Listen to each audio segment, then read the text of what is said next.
నేను ఈ గత 10 సంవత్సరాల నుంచి బోర్ వేసి వ్యవసాయం చేస్తున్నా, 6 ఎకరాలు పండిస్తున్నా. సంవత్సరం కరెంటు ఇస్తుండని నేను 12 ఎకరాలకు పోయినా. మధ్యలో నా పంట ఎండిపోయింది. 24 గంటల కరెంటు వల్ల మేము బాగా నట్టపోయినాం ఈ సంవత్సరం పంట. అంటే ఇప్పుడు 4 బోర్లు ఒకసారి ఉంటే ఒక బోర్కి వస్తున్నాయి. పోటీ పెట్టుకొని ఇంకొకటి కొద్దిగా లోతు దించినప్పుడు వాడికి వస్తున్నాయి, ఎండిపోతున్నాయి. ఇప్పుడు ఆ పోటీ మీద మళ్ళీ నేను దించితే నాకు వస్తున్నాయి, అవి ఎండిపోతున్నాయి. ఈ రకంగా నీళ్లు పంచుకొని లేవాటికి వాటర్లో హీటర్లు అన్ని వాటర్లో హీటర్లు లేకుండా అయిపోయినాయి ఈ నీళ్ళు. మాకు 9 గంటల కరెంట్ అయితే మాకు బోర్లు ఏది ఎండిపోదు. మా పైర్లు మేము పండించుకుంటాం. నేను ఈ భూమి ఒక 5 ఎకరాలు కౌలు తీసుకున్నాను. కౌలు తీసుకున్న సందర్భంగా 24 గంటల కరెంట్, తెలంగాణ రాష్ట్ర ప్రభుత్వం 24 గంటల కరెంట్ అని చెప్పుకుంటున్నారు. ఆ 24 గంటల కరెంట్ వల్ల బోరు బావులు ఎండిపోయినాయి. 50,000 రూపాయలు పెట్టుబడి పెట్టాను, ఉన్న పొలం మొత్తం ఎండిపోతుంది. అయ్యా కేసీఆర్ గారు, 24 గంటలు కరెంటు అని ఇస్తే దేనికయ్యా? 24 గంటలు కాదు, నువ్వు ఇచ్చిన 9 గంటలు మాకు సక్రమంగా వస్తే చాలు. మా బావిలో 24 గంటలు నడిసే అంత నీళ్లు మాకు లేదు. 24 గంటలు కరెంట్ ఇచ్చినప్పటి నుంచి మా గవర్నమెంట్ రేట్ 3 సార్లు కలిపోయింది.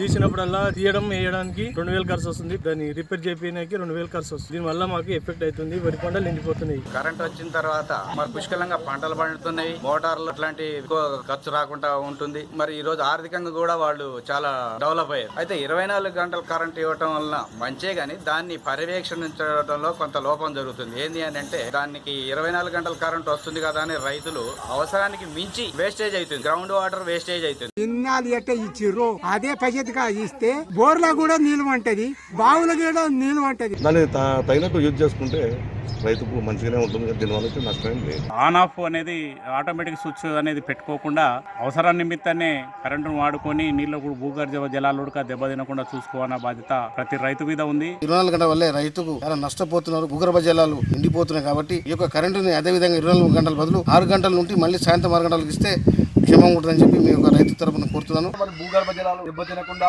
మనకి ఎంతైతే అవసరం పడుతుందో అంతే దాన్ని మనం వాడుకొని మనకు తర్వాత మళ్ళా మనం కరెంట్ ని మోటార్ బంద్ చేసుకుంటే మనకు ఇటు భూగర్భ జలాలతో పాటు వాటర్ ఫెసిలిటీ ఉంటుంది. అంతే మరి కరెంట్ కూడా మనం రాష్ట్రానికి పొదుపు చేయడం జరుగుతుంది. 24 గంటలు కరెంట్ ఇచ్చేంత మాత్రాన మనం దాన్ని దుర్వినియోగం చేయకుండా మనకి ఎప్పుడైతే అవసరం పడుతుందో అప్పుడే మనం ఆ పొదుపును నీళ్లను వాడుకున్నట్టుంటే మరి మనం కూడా భూగర్భ జలాలు పొదుపు చేసినట్టు అవుతుంది. అటు రైతులు కానీ విద్యుత్ కాల్చేటటువంటి వాళ్ళు ఎవరైతే ఉంటారో దాన్ని పొదుపుగా వాడుకునేటటువంటి పరిస్థితి ఉండాలి. నిత్యం కాపలాగా ఉండాలి. దీన్ని సక్రమంగా సద్వినియోగం చేసుకోవాల్సినటువంటి బాధ్యత ప్రతి ఒక్క రైతుకుంది.